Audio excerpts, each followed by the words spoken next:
La ilaha illa Allah, 4 suku kata ada di diri kita. Mana di diri kita ini? Kalau orang tahu hakikat la ilallah dalam dirinya, pasti dia akan mengamalkan zikir la ilaha illallah itu. Nggak pernah usil.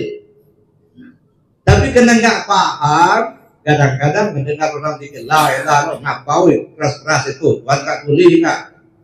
Karena yang didengarnya suara orang berzikir. Dia tidak pernah mendengar suara zikir. Coba kalau suara zikir yang dia dengar, pasti neteskan air mata. Tapi karena yang didengar cuma suara orang berzikir, maka timbullah ketidaksenangan. Karena yang didengarnya suara orang berzikir, dia tidak pernah mendengar suara zikir. Kalau orang suara zikir yang didengar, Umar bin Khattab radhiyallahu anhu, bagaimana kerasnya beliau, tapi karena suara zikir yang masuk ke hatinya, nangis Pak, luluh hatinya sampai masuk Islam.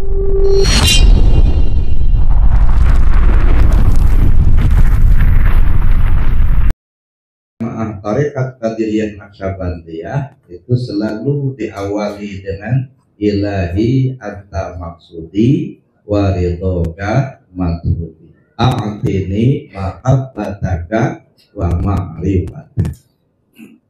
Ya Allah, kau yang kutuju, ridhomu yang kuharapkan, berilah aku mahabbah dan ma'rifat kepadamu. Jadi dua macam tujuan, dua macam harapan. Tujuannya kembali ke Allah dan mengharap ridhonya. Harapan supaya diberi mahabbah dan ma'rifat. Bapak Ibu yang saya hormati, almarhum Hajjah Sarliana binti Haji Aminuddin sudah jelas beliau menempuh perjalanan menuju kampung akhirat. Nah, kita ini belum jelas ini. Tapi yang jelas pasti akan mengikuti. Kullu nafsin za'iqatul maut. Oleh karena itu Bapak Ibu yang saya hormati, mengingat-ingat akan kematian itu merupakan sesuatu yang mesti kita lakukan, sehingga disebut dengan zikrul maut. Ada yang disebut zikir maut, mengingat kematian. Bahkan ada di antaranya saking ingin selalu ingat kepada Allah, bahkan makam pun kadang-kadang diletakkan di depan rumah supaya begitu keluar kelihatan ada makam. Begitu keluar ada makam. Keluar rumah, pulang ke rumah ada makam. Jadi kita diingatkan terus dengan kematian itu.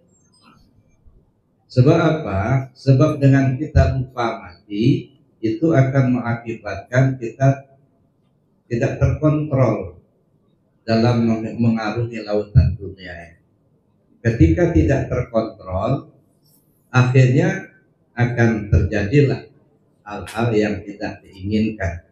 Sebagaimana yang dinyatakan Rasul dalam sebuah hadis, jumudul aini min qaswatil qulub wa qaswatul qulub min kasratiz dzunub wa kasratuz dzunub min nisyanil maut wa nisyanul maut min tulil amal wa tulul amal min hubbid dunya wa hubbud dunya ra'su kulli khati'ah. Buta mata, tidak mampu kita melihat kebenaran, mana yang benar, mana yang salah, mana yang hak, mana yang batil, mana hak orang, mana hak kita, mana hak Allah, mana hak Muhammad, mana hak Adam. Tak jelas. Ini namanya jumud, mata buta, mata buku. Yang parah itu tidak bisa membedakan mana hak Allah, mana hak Muhammad, mana hak Adam. Bahkan dalam satu ungkapan ulama tasawuf, man lam ya'rif haqqullah wa haq Muhammad wa haqqul Adam la yasihu ibadatu wa hayatu kal hayawan. Siapa orang yang tidak memahami mana hak Allah, mana hak Muhammad, mana hak Adam, tidak sah ibadahnya dan hidupnya bagai binatang. Begitu pentingnya kita untuk memahami itu. Tapi kenapa terjadi sampai-sampai mata kita ini buta, tidak mampu membedakan yang hak dengan yang batil, tak mampu membedakan yang benar dan yang salah? Itu karena hati terlalu keras. Udah disampaikan, udah diketahui, hidup pasti akan mengalami kematian, tapi masih juga kita berleha-leha di atas dunia ini, tak memikirkan kehidupan kita di akhirat. Bahkan Allah Subhanahu wa taala sudah mengingatkan, ya ayyuhalladzina amanu taqullaha wal tanzur nafsum ma qaddamat lighad. Wahai orang-orang yang beriman, bertakwalah kalian kepada Allah dan coba perhatikan tentang dirimu itu, apa yang sudah kau persiapkan untuk hidup di hari esok. Ini yang kadang-kadang kita lupa, Bapak Ibu. Ya. Lupa untuk mempersiapkan diri. Bagaimana perjalanan hidup kita yang akan datang? Kalau dunia ini mah sebentar. Istilah orang tasawuf itu, dunia ini hanya sekedip mata. Mad dunya fil akhirah illa kama yamsi ahadukum ilal yammi fa adkhala asba'u fa yarfa'u kama baqiya fi fahwat dunya. Perumpamaan dunia dengan akhirat itu tidak ubahnya seperti kamu jalan ke pantai, lalu kamu celupkan jari jemari tanganmu ke laut, kemudian kamu angkat. Air laut yang membasahi jari jemari tanganmu itu, itulah contohnya dunia. Sedangkan air laut yang terbentang luas tak berbatas itu contohnya akhirat. Jadi enggak super-supernya. Sudahkah terpikirkan oleh kita, kalau 10 tahun yang akan datang kita punya program, misalnya mungkin masih bisa kejangkau kalau panjang umur. Enggak ada program masa jangka pendek, jangka menengah, jangka panjang. Tapi itu kan program dalam kehidupan kita di dunia. Sudahkah kita melihat program kita di akhirat? Kira-kira 1 juta tahun yang akan datang kita ada di mana? Kira-kira 1 miliar tahun yang akan datang kita ada di mana? Masya Allah, kalau kita renungkan perjalanan hidup kita ini, sedikit waktu untuk ketawa, pasti banyak waktu untuk menangis. Cuman di kita ini penuh waktu ketawa, jarang untuk menangis. Kenapa? Lupa akan kematian tadi. Bapak Ibu yang saya hormati, kenapa buta mata? Karena hati yang keras. Tidak mampu kita mengambil iktibar dari perjalanan hidup yang kita lewati maupun yang kita lihat di sekeliling kita. Coba kita perhatikan, ada orang yang kaya raya, duitnya banyak, mati juga. Ada orang pejabat yang dihormati, bahkan presiden berpuluh tahun, mati juga. Tidak ada manusia yang hidup selamanya. Dan kita sadar itu. Tapi kita lupa untuk mempersiapkan diri menghadapi kehidupan masa depan itu. Makanya dulu Dalam riwayatnya Luqman Al-Hakim pernah kasih nasihat kepada anaknya, nah, hati-hati kamu menjalani hidupmu.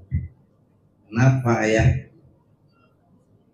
Dirimu itu terbagi kepada 3 bagian. Satu bagian itu yang akan kau persembahkan kepada Tuhanmu, itulah ruhmu. Dialah yang bertanggung jawab langsung kepada Allah. Satu bagian lagi untuk dirimu sendiri, itulah amalanmu. Dan satu bagian lagi akan kau persembahkan sama belatung, itulah tubuh kasarmu. Semakin gemuk semakin banyak belatung. Tetapi banyak manusia lebih mempersiapkan diri untuk dipersembahkan kepada belatung ketimbang yang akan dipersembahkan kepada Allah. Yang akan dipersembahkan kepada belatung diurus bagus-bagus. Sakit sedikit kita sudah pusing cari obat. Baju mahal kita beli. Rumah mewah kita bikin. Mobil mahal, mobil mewah kita beli. Untuk apa? Untuk ngangkut si tubuh yang kasar yang notabene-nya dipersiapkan untuk belatung. Tetapi ruh kita sendiri yang akan kita persembahkan kepada Allah itu kadang-kadang kita abaikan.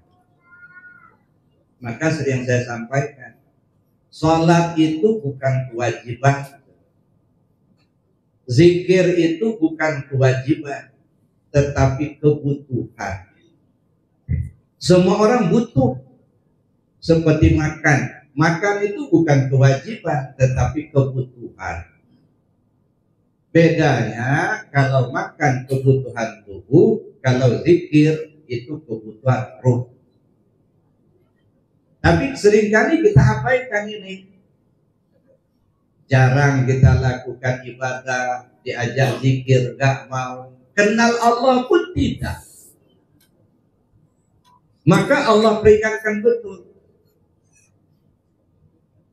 Ya ayyatuhan nafsul mutmainnah irji'i ila rabbiki radiyatan mardiyah fadkhuli fi ibadi wadkhuli jannah. Wahai jiwa yang tenang, kembalilah kau ke Tuhanmu. Tuhanmu, bukan Tuhan orang lain, Pak. Kenapa dalam kalimat ini tidak Allah sebutkan kembalilah kau kepada Allah? Nah, tapi kembalilah kau ke Tuhanmu.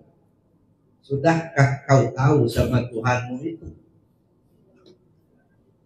Maka sering saya sampaikan, mungkin kita sering mendengar iradu jenazah di kubur, adu selesai, Wan Semejong, Ustadz Semejong, talqin mayat namanya. Apa bunyi talqin mayat? Wahai si Fulan bin Fulan, kalau datang 2 orang malaikat kepadamu, janganlah engkau takut, karena mereka juga adalah hamba Allah. Apabila mereka bertanya kepadamu, siapa Tuhanmu, siapa nabimu, siapa imammu, kemana kiblatmu, siapa saudara-saudaramu, jawablah dengan lisan yang fasih, Allah Tuhanku, Muhammad nabiku, Al-Quran imamku, Baitullah kiblatku, kaum muslimin muslimat, mukminin mukminat saudaraku. Itu kapan disampaikan? Ketika jenazah sudah dikubur. Lagi hidup aja susah benar hafal. Ini udah mati diajarin. Dengan tidak bermaksud menyalahkan, tapi mari kita renungkan. Siapa yang diajar? yang terkubur. Siapa yang terkubur? Si diri. Mana kuburannya? Ini kuburan. Jasad kita ini kan kuburan. Inilah kuburan yang berjalan, ya inilah kuburan berjalan. Jasad kita ini. Siapa yang terkubur? Diri kita yang sebenar diri kita. Lagi terkubur sekarang. Nah, ketika sekarang sedang dikubur, coba tanya, siapa Tuhan? Kita bertanya, tanya kepada diri sendiri, siapa Tuhan? Jawab dengan lisan yang fasih, maksudnya keyakinan yang benar. Allah Tuhanku. Kau sudah kenal sama Tuhanmu? Kalau hanya sekedar Allah Tuhanku kata mulut, yang di dalam belum menerima, ya nggak tahu. Makanya irji'i ila rabbiki, kembalilah kau ke Tuhanmu. Ada di diri kita ini. Allah tuh nggak jauh Pak dari kita. Kalau nggak bersama Allah, Bapak Ibu nggak bisa datang ke tempat ini. Wa fi anfusikum afala tubsirun. Dalam dirimu sendiri, kenapa kau nggak tahu? Nahnu aqrabu min hablil warid, kami lebih dekat dari urat nadimu. Wa huwa ma'akum aina ma kuntum. Allah bersamamu dimanapun kau berada. Jadi ada di diri kita ini Tuhan kita itu. Maka saya katakan, keliling dunia cari Tuhan gak bakal ketemu kan? Carilah ke dirimu sendiri. Sehingga timbul istilah orang tasawuf, man arafa nafsahu faqad arafa rabbahu. Siapa orang yang mengenal dirinya, kenallah dia kepada Tuhannya. Cuman kita ini kadang-kadang kalau disebut kamu gak tahu diri, marah kita. Tapi benar kita gak tahu diri, gak tahu dengan diri kita sendiri. Bapak Ibu yang saya hormati, nah setelah kita tahu Tuhan kita, kembalilah ke Tuhanmu. Satu, ya. Siapa nabimu? Muhammad nabiku. Sudah kenal dengan Muhammad nabimu itu?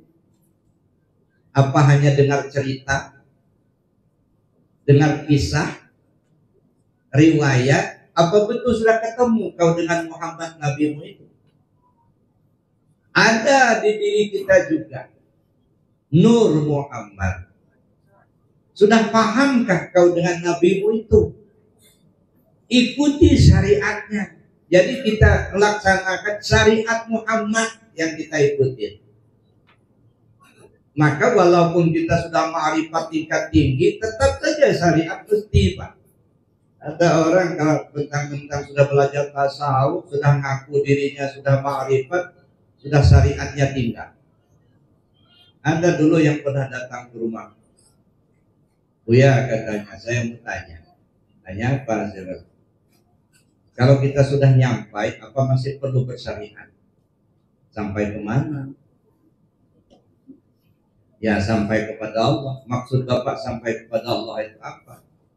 Kita sudah ma'rifat, apa masih perlu kita sholat? Dan apa masih perlu kita puasa? Jadi begini saya bilang.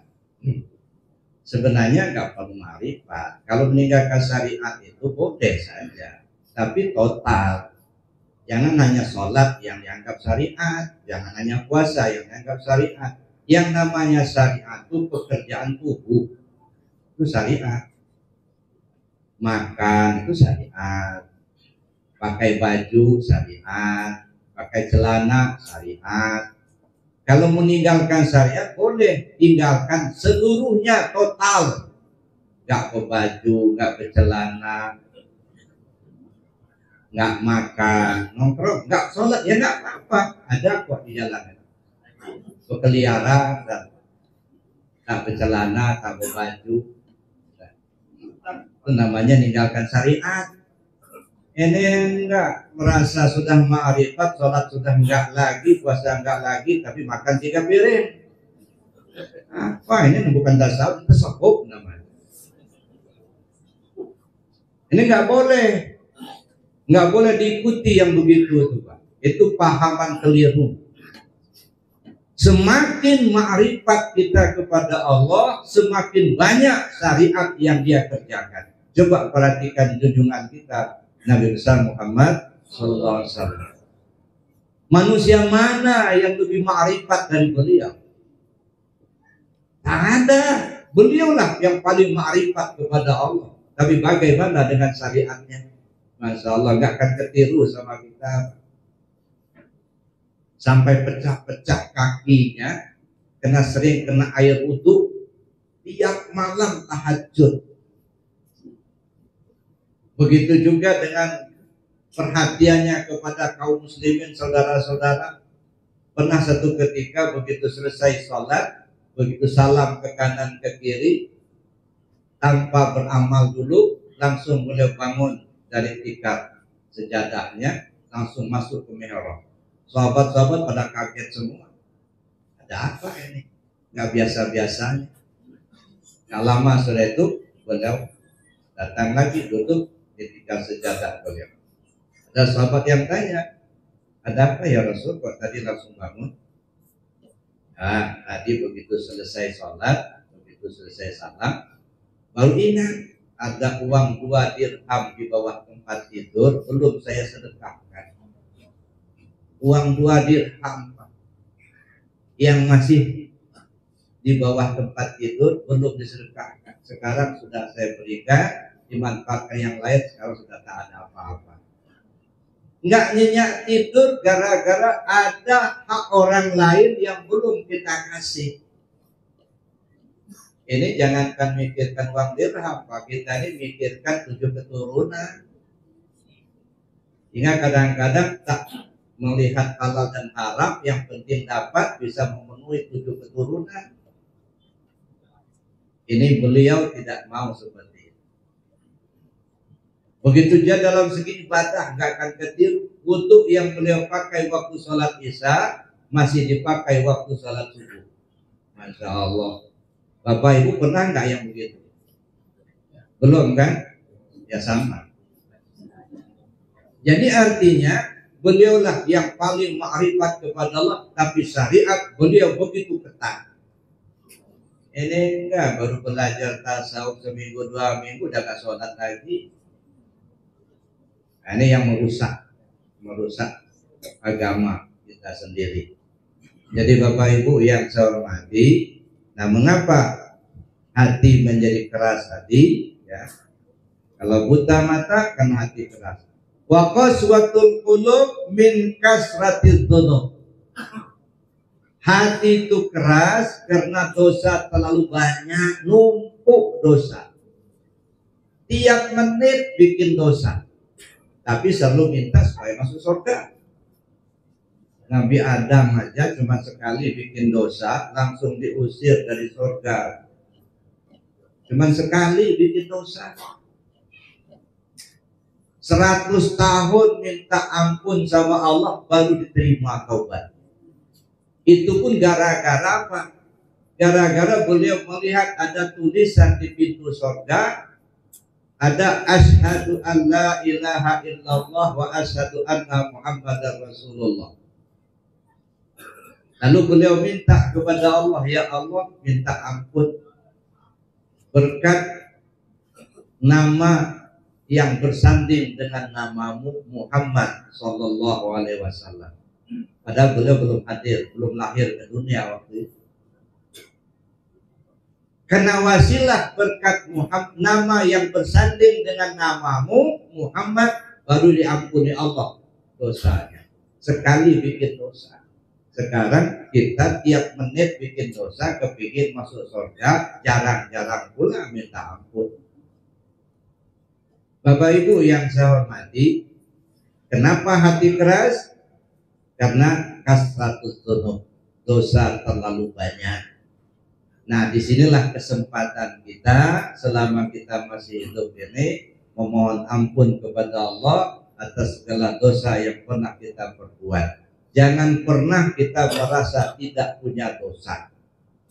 Kalau merasa tidak punya dosa, khawatir nanti diperagakan oleh Allah. Dulu pernah ada ceritanya orang pergi haji, Pak. Jadi waktu belum berangkat ada kan safar haji. Undang teman-teman, tetangga, jamaah pengajian diundang. Namanya kita melaksanakan acara safar haji. Doa bersama, minta minta keikhlasannya, minta maaf segala macam. Nah, berapa hari kemudian ada anaknya masih kecil. Papa mau ke Mekah ya? Oh iya, kenapa? Itu dulu kata Pak Ustadz itu kemarin, kalau mau ke Mekah banyak-banyak minta ampun sama Allah. Allah, kamu tahu apa? Papa ini kan gak punya dosa. Kata si bapak itu, merasa tak punya dosa. Berangkatlah ke Mekah. Sampai di Mekah, setelah beberapa hari, pergilah ke rumah makan sendirian. Ya. Baru duduk, ada 7 orang negro yang hitam-hitam itu keluar. Yang satu hadap kasir. Kata yang satu, Pak kasir itu yang bayar kami ke-7 ini, itu bapak yang baru duduk itu. Oh ya, kata si kasir. Keluarlah mereka ber-7. Selesai bapak itu makan, dia mau bayar. Kata kasir, bukan bapak sendiri. Yang 7 orang tadi belum bayar, katanya bapak yang bayar.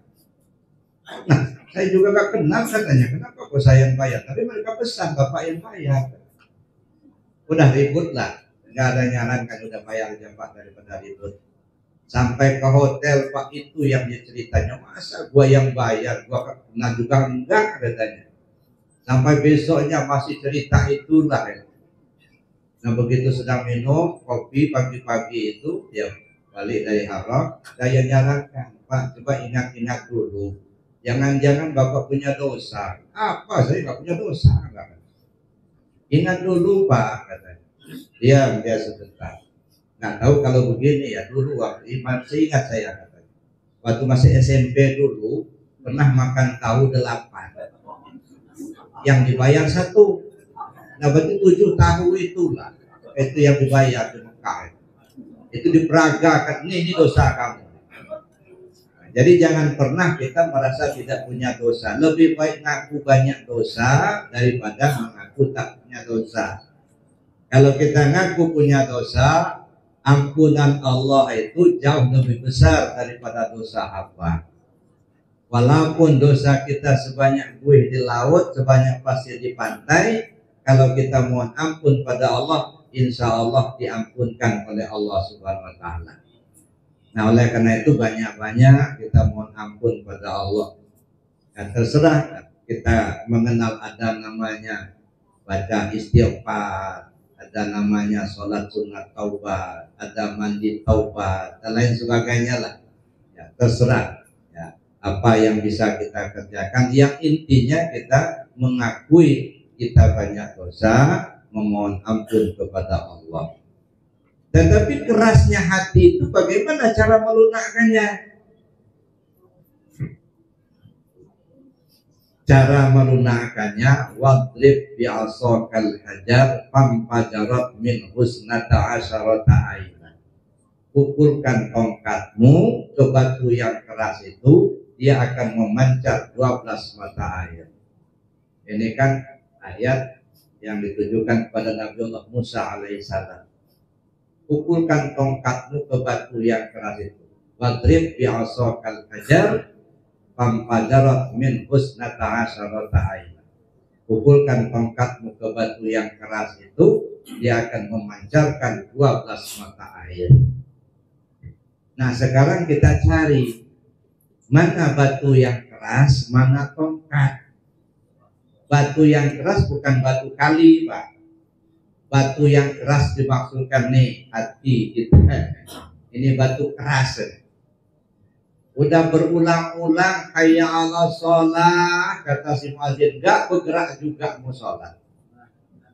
As-salatu khairum minan naum, mungkin yang azan di masjid enggak bangun-bangun juga.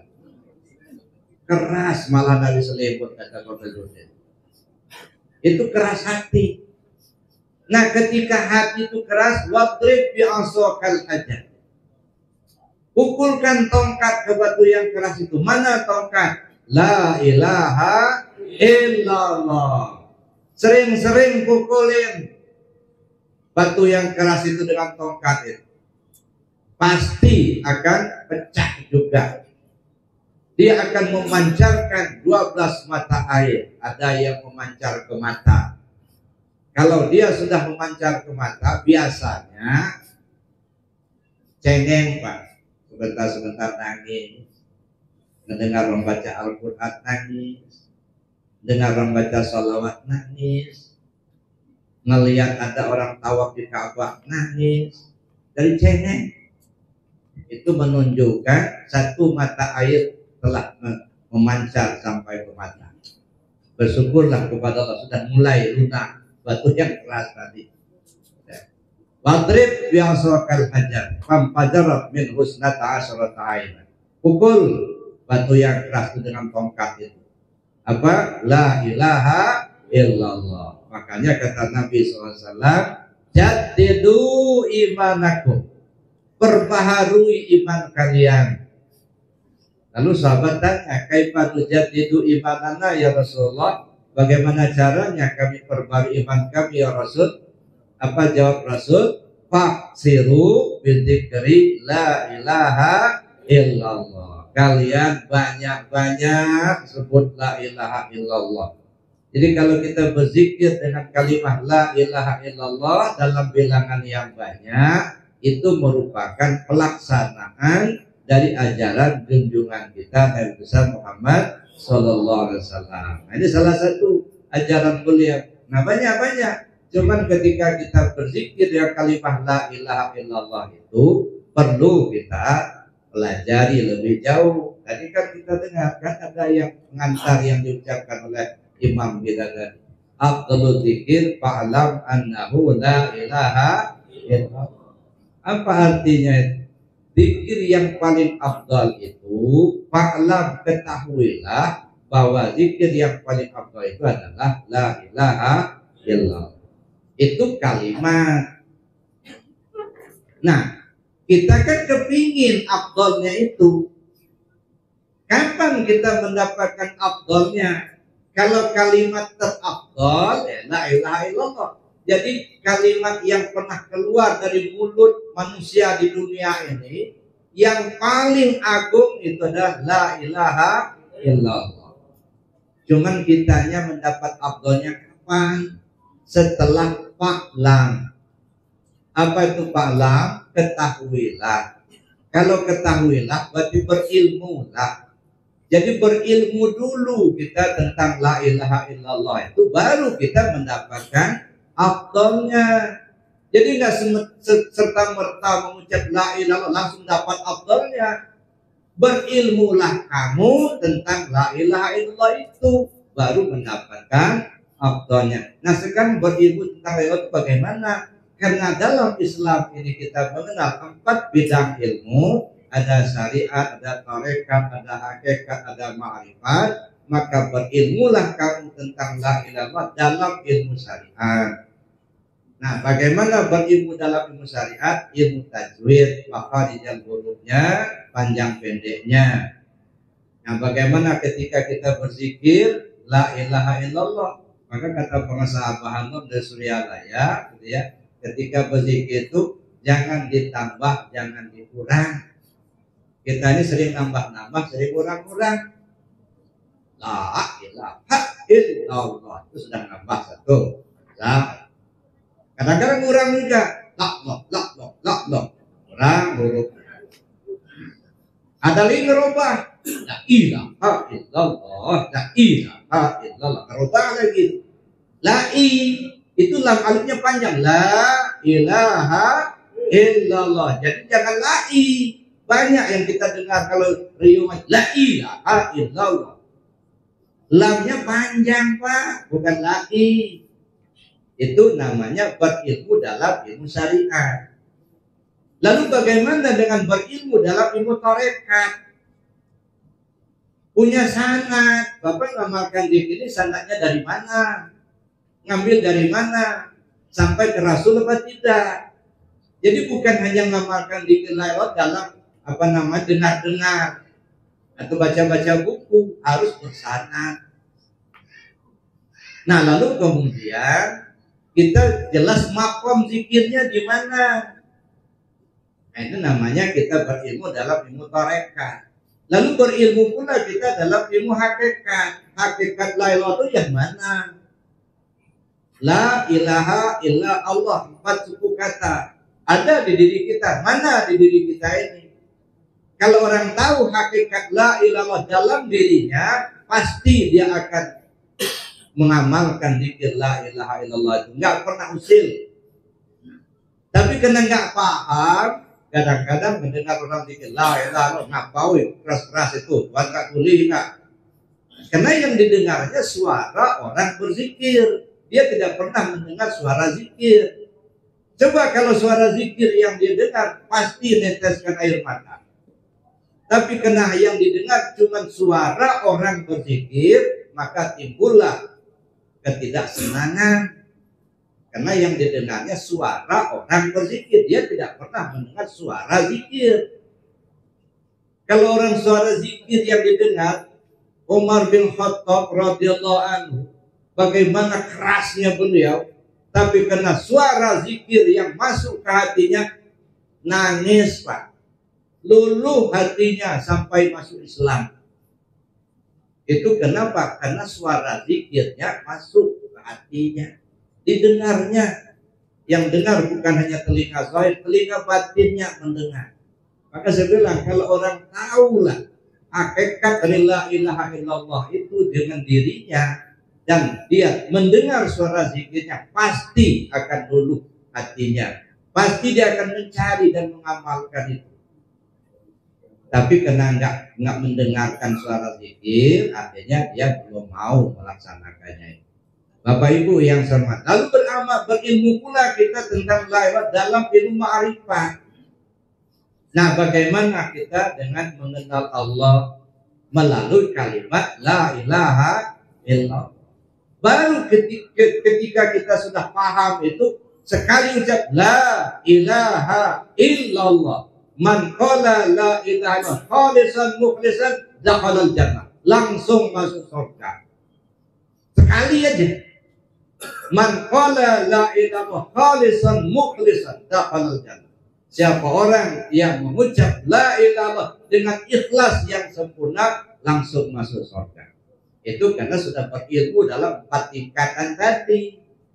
Jadi bukan hanya sekedar kita mengucap kalimatnya tanpa ilmu.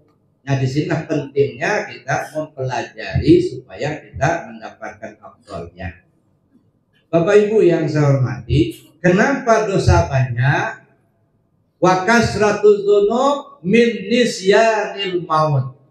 Dosa banyak karena lupa akan mati. Dikira hidup seumur sepanjangnya, selama-lamanya. Ternyata tidak. Tapi kalau orang ingat mati, pasti dia akan banyak berzikir, banyak beribadah. Nah, kenapa orang lupa mati? Wa nisyanul maut min tulil amal. Lupa mati karena terlalu panjang angan-angan. Jadi amalannya jikalau. Kalau begini maka begitu, kalau begini kalau begitu. Jadi amalannya kalau itu lah. Nah, makanya nggak selesai. Dan Bapak Ibu yang saya hormati, kenapa panjang angan-angan? Watulul amal min hubbid dunya. Panjang angan-angan karena terlalu cinta kepada dunia. Wa hubbud dunya ra'su kulli khati'ah. Cinta dunia pangkal semua kejahatan. Orang mutilasi karena dunia, orang korupsi karena dunia, orang nipu karena dunia. Itu hubbud dunya. Jadi hubbud dunya pangkal semua kejahatan. Oleh karena itu Bapak Ibu yang saya hormati, ambillah dunia ini secukupnya. Ambillah dunia ini sebagai jembatan untuk sampai ke akhirat. Jangan banyak-banyak. Boleh banyak tapi jangan masuk hati. Cukup digenggam saja. Kalau digenggam kan cepat melepaskan. Tapi kalau masuk hati, remuk hati itu Pak. Ya, jadi oleh karena itu Bapak Ibu yang saya hormati, nah ketika kita banyak mengingat akan kematian, insya Allah kita akan lebih dekat kepada Allah Subhanahu Wa Taala. Makanya diadakan sampai hari pertama, kedua, ketiga. Kemudian ada 7 hari, ada 40 hari, ada 100 hari, ada makhluk.